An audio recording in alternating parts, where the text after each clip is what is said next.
محمد اظہر عباسی صاحب ہمارے ساتھ تشریف فرما ہے۔ حسد ظاہر ہے کہ کوئی کرنے کا کام نہیں ہے بلکہ اس کا تعلق ہماری سوچ کے ساتھ ہے جی۔ تو اس کے پھر معاشرتی نقصان، جب ہم معاشرے کی اصلاح کے تناظر میں دیکھ رہے ہیں تو اس کے معاشرتی نقصانات کیا ہو سکتے ہیں جس سے ہمیں بچنے کی کوشش کرنی چاہیے؟ بہت شکریہ ڈاکٹر صاحب، اس خوبصورت مجلس میں آپ نے اظہار خیال کا موقع دیا، اور خاص طور پر جو آج کا ٹاپک ہے حسد یعنی جیلسی، اس میں ہم دیکھتے ہیں اس کے معاشرتی اثرات پر ڈائریکٹ گفتگو سے پہلے میں کوشش کروں گا فار اوائل کہ اس چیز کو ڈسکرائب کریں کہ یہ اتنا بڑا گناہ ہے کہ آسمانوں پر جنت میں شیطان نے سب سے پہلے حسد کیا، اللہ اکبر، اور زمین پر بھی انسان نے سب سے پہلے وہ حسد کیا، قابیل نے حابیل کو حسد کی بنا پر قتل کیا۔ ٹھیک، اس کا مطلب ہے کہ یہ کوئی اتنا معمولی گناہ نہیں ہے کہ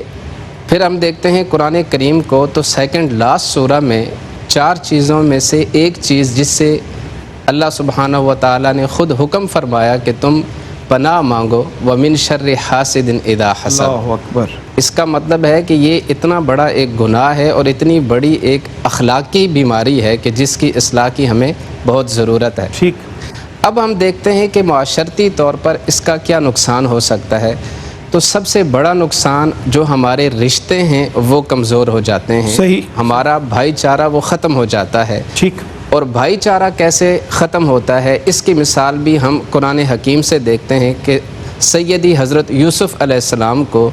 ان کے بھائیوں نے حسد کی بنیاد پر کنویں میں پھینک دیا تھا۔ پھر ہم دیکھتے ہیں کہ اسی طریقے سے جیسے قبلہ ڈاکٹر صاحب نے آیت مبارکہ تلاوت فرمائی ہے، یہ یہود مدینہ کے بارے میں تھی کہ جو حضور سرکار دو عالم صلی اللہ تعالیٰ علیہ وسلم آپ کے بارے میں حسد رکھتے تھے کہ اللہ نے آپ پر فضل کیوں فرمایا۔